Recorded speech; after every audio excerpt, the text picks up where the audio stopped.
Hi guys, what up? What up? What up? What up? Anyway, so today I just came.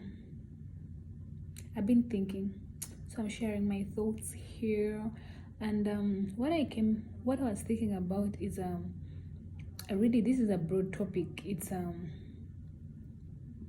about using what you have. Yeah, starting with what you have and not really using what you have. Of course it entails not minimizing small beginnings, not comparing yourselves with others, yeah, but actually using them as role models and yes, seeing them as amazing and actually getting tips how they reached there or something, instead of you seeing them and actually being afraid, actually threatened by the fact that you are seeing them so far and you're saying, oh my god, I can't move because where they are I can't reach, so seeing them as people you're looking up to and not being scared by the successes. But in other words, what I'm trying to say is start from where you are and use what you have. If you have a goal, maybe previously I gave an example of looking at a big company. Let me say you are a startup.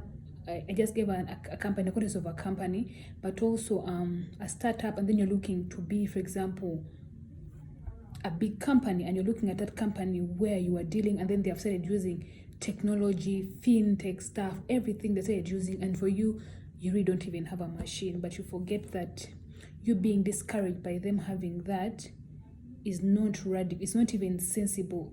There's no correlation there because they have already grown and they have spent like 20 years in business and they have just started. So what do you have to do to start with what you have?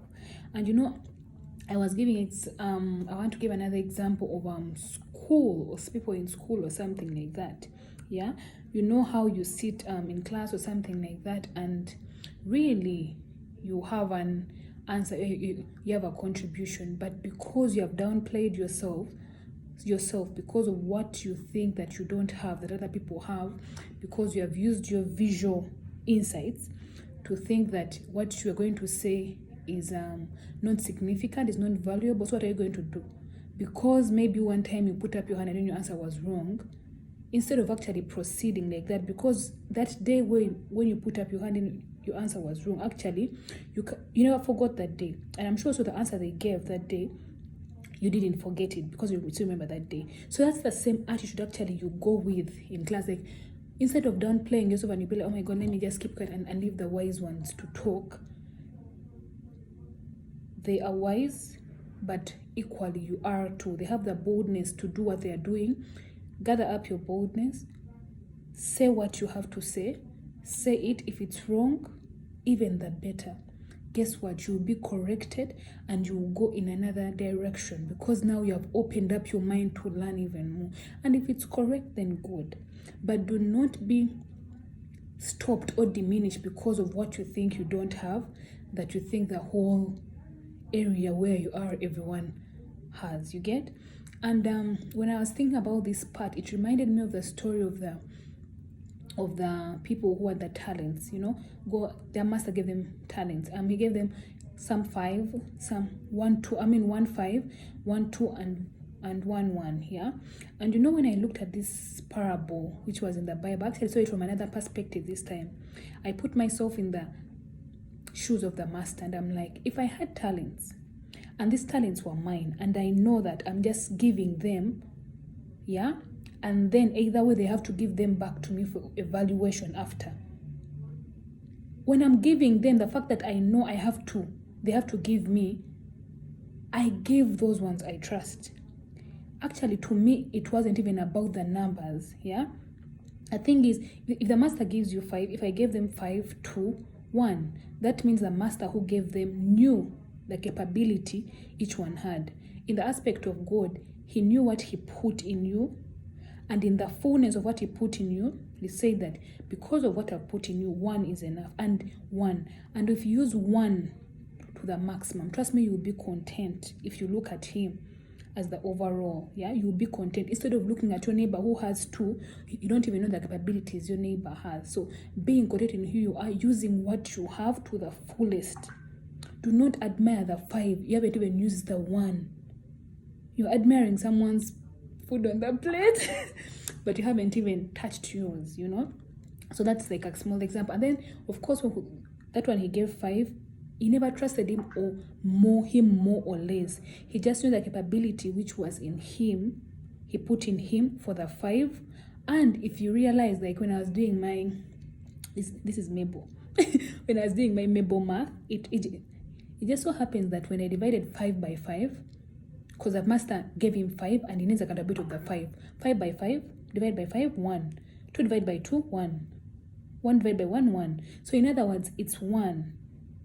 So whether you have 5, whether you have 2, whether you have 1, the master needs a whole account of what he gave you, whether 1, and he will, good job for the 1 for utilizing the 1, good job for utilizing the 2, good job for utilizing the 5. It won't be manya good job for you, are better for utilizing the 5 or something like that, because he put in a capability. He knew that his grace would be sufficient for you to use the 5, grace to be sufficient for you to use the 2 and the 1. So instead of looking at the other people who have 5, you don't even know what God put in, because God knows us completely. Use the 1 you have. Use the 1 you have and be content in it. Use it completely. Develop yourself. You have these talents. You speak. You're good at math. You're good at anything you're good at. Like, because you ask, like, what gifts do I have? You see yourself. You become self-aware. Start developing that. Seek for help from people who have advanced in that place, that talent that you have. Grow it even further. But what I'm trying to say, use what you have. Don't look at other people, because if you look at other people, that's when even jealous starts developing. Other things start developing that are even unnecessary. They just waste time, and actually you would have used that time productively for your growth. Anyway, that's what I had for you today. Use what you have. Use what you have. Use what you have. Use what you have. Yeah, okay. Be well, and don't forget all this for the glory of God. Yeah, and you know, when you're doing things, when you're being excellent, and because guys, we serve a God of excellency, like heaven and earth is His. No one has figured out how the heavens are the heavens. So if that's a God we serve, that means we are being excellent. We are going to be excellent in whatever we do. We do it for His glory. Even excellency, for His glory. Everything, integrity, honesty, all those values, we do it for His glory. Yeah? Okay. Be well. Be well. Be well. Okay. Bye. Ciao.